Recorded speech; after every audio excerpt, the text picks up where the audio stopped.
Let me start with the recent story around the Dalai Lama. There was a very selective social media clip, and also then which turned into a mainstream media clip about Dalai Lama's interaction with a young Indian boy. And the allegations that were made was that Dalai Lama's behavior was inappropriate and even almost sexual abuse. And what I noticed, of course, was that people who were sharing that a lot on social media essentially were one of the MAGA type far-right Americans who were saying how every liberal person is somehow pedophile, abuses child. So it was that kind of far-right people who were doing it.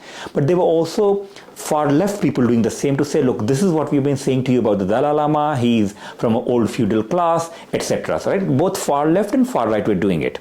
But that was essentially on social media, not in media. The first mainstream media news story around the same came out in NDTV, which is an Indian channel. It used to be a liberal Indian channel till it was completely owned by a particular multi-billionaire, Adani. And their reporting was a complete hash job. They said, this is what the video says. Then they cited two people. And one of the two social media users that cited is one of the far-right activists.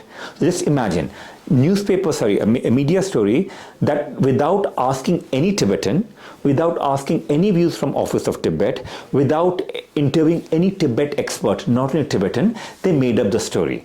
And then that became a major story, not only in India, but abroad. And my initial reaction, of course, was at best it looked like an inappropriate behavior, which of course was not intentional. As we read more, we realize that the wider pictures, the Dalai Lama was being Dalai Lama himself. He was being funny. He was interacting very well with the kid. Fine, but still one could say maybe in that context, given that the boy wasn't Tibetan, might be inappropriate. That's fine. For that, the Office of Dalai Lama has already apologized for misunderstanding. But what's dangerous is the ways in which media and social media has completely tried to destroy Dalai Lama's image outside Tibetans. And they have done that without ever bothering about Tibetans, without ever asking any Tibetan to give their voice. So far, in the first 1 week of the scandal, I did not come across a single news report that actually tried to interview any Tibetan person or a Tibet expert. What it tells us is, again, the ways in which mediatized world today is very much based on a short story, destroying people's career, but without caring for what impact it has on not only the person, but also the community involved. It was quite disappointing for me. And I did notice something which, for especially those who are Tibetans and those who follow Tibet, you should look at it. First, for 2 to 3 days, most Tibetans kept quiet. And that, the reaction therefore was being numb, shocked, unable to respond. And again, as someone who's been engaged with Tibet for many years, more than 2 decades, I can say that I had found similar experience when there was a scandal around Karmapa.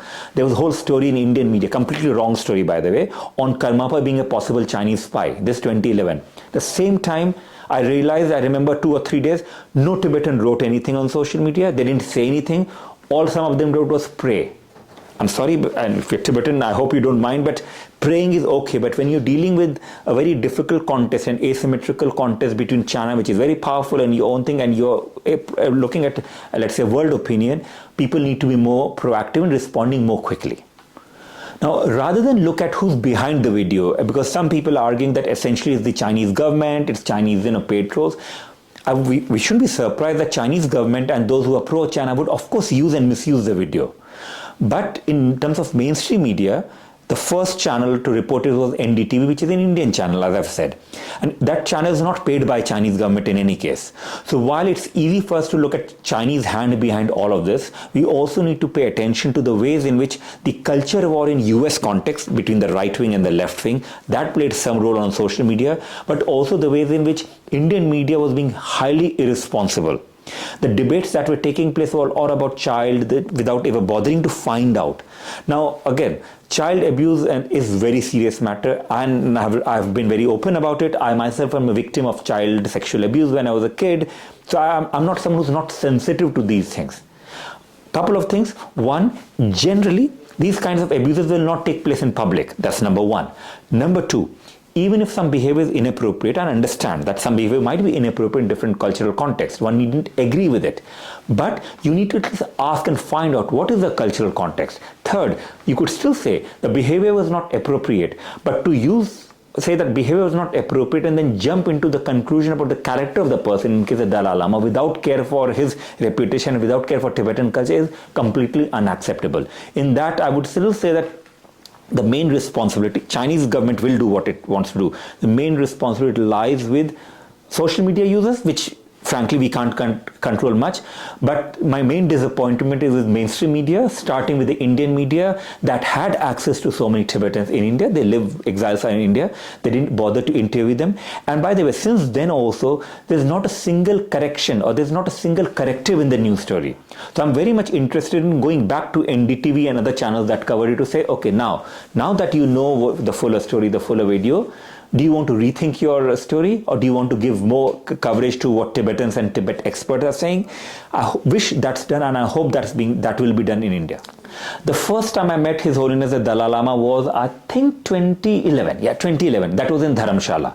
Now, I have been working on Tibet since 1998 for my PhD, then postdoctoral, and I wrote my book on Western imagination of Tibet, and all of that. But I met him for the first time in 2011. That was in Dharamshala, and it was a good meeting, right? But I'm quite that I'm an atheist person, I identify as queer, I'm atheist. For me, it was not a religious thing. It was more of someone I respect, and mainly because he was the representative of Tibetan people. So my main focus is on solidarity with Tibetans who were occupied by China, right? That's it. Now, at that point in time, we had the wonderful opportunity of hosting him at our university here in the University of Westminster, London.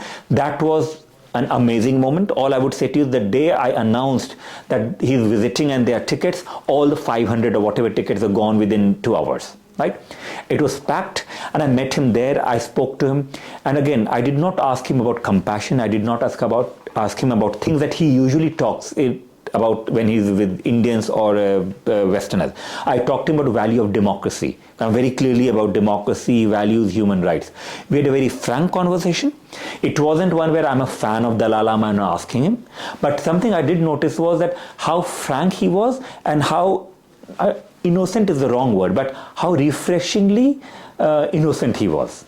Now, he is not Obama. He is not articulate like Obama, and being correct, but he has certain warmth about him. And there was another meeting, I'll not tell you which country, but there was another closed door meeting where actually I was chairing a meeting with him and few scholars. There he sat next to me, and there were some very difficult questions. And he kept holding my hand, and I really found it difficult because I wanted to ask him hard questions, but how do you ask him hard questions when he's holding your hand? He's so warm, and I could feel him also shaking at points in time because there were some difficult questions. So all I would say is, while keeping my scholarly distance, I could also see what is special about him. What's special about him as a person, it's his personality. But what makes him more special is how Tibetans, both in exile but more crucially inside Tibet, think about him. So whenever I visited Tibet, that's not in recent times, by the way, not in last decade. In the past, when I visited, when anyone got a sense that I've met the Dalai Lama, they'd come and touch me. Or that I've been to Dharamshala, not even met him, they'd come and touch me as if I am somehow sacred because I've met the Dalai Lama, I've been to Dharamshala. So taking into account both how the Dalai Lama's personality, the message he gives, and equally important, how respectful Tibetans are and how much they value him. You cannot not be moved by him. And therefore, I always say that I may not agree with him on everything. What he says in public, sometimes I don't agree with it, right? But that's fine. That's because I said I'm not venerating, I'm not worshipping him. In any case, even with worship, I would question. And I am saying this as a scholar. I'm saying this as someone who can question him also, is that there's something special about him. So what's special about him is his personality, his frankness, his openness, and his warmth, the way he tries to welcome everyone. That's one. And the second, what's special about him is not him only. It's about how the collective of Tibetan nation looks towards him and has put all their hope in him. Now, whether that's healthy or not is not the question here, but we have to respect that. And therefore, what I would end up saying is that when people question the Dalai Lama, that's fine. When they disrespect him, not really. But when they slander him, they are slandering more than 6 million Tibetans. And that's not acceptable. Anyway, let's go beyond the current story that will disappear. I said, in some people's mind, the story will remain forever, and And that's the reality, but it's okay. Life is long. The key thing here is, of course, it's not even the Dalai Lama. The key thing here, of course, to notice is the relation between Tibetans and China. China is a colonizing power. China benefits from all kinds of divisions within the exiles. China benefits from making the Tibetan cause less popular in the world, and that's what it does. It has been doing that forever, and therefore it's important for those who are Tibetans, those who support Tibet, and those scholars who are believing in human rights and who are anti-colonial and therefore sort of challenging colonialism. We need to work together to make sure that this scandal does not distract from the wider struggle, which is of Tibetan struggle for freedom from China or within China, if you believe in middle way. That's the broader thing, right? Now, in terms of China-India relation, it will have no impact. That's the reality, because China-India relation has various issues, including the border dispute, the rise of two authoritarian kinds of governments in both the countries. That's very much part and parcel of it.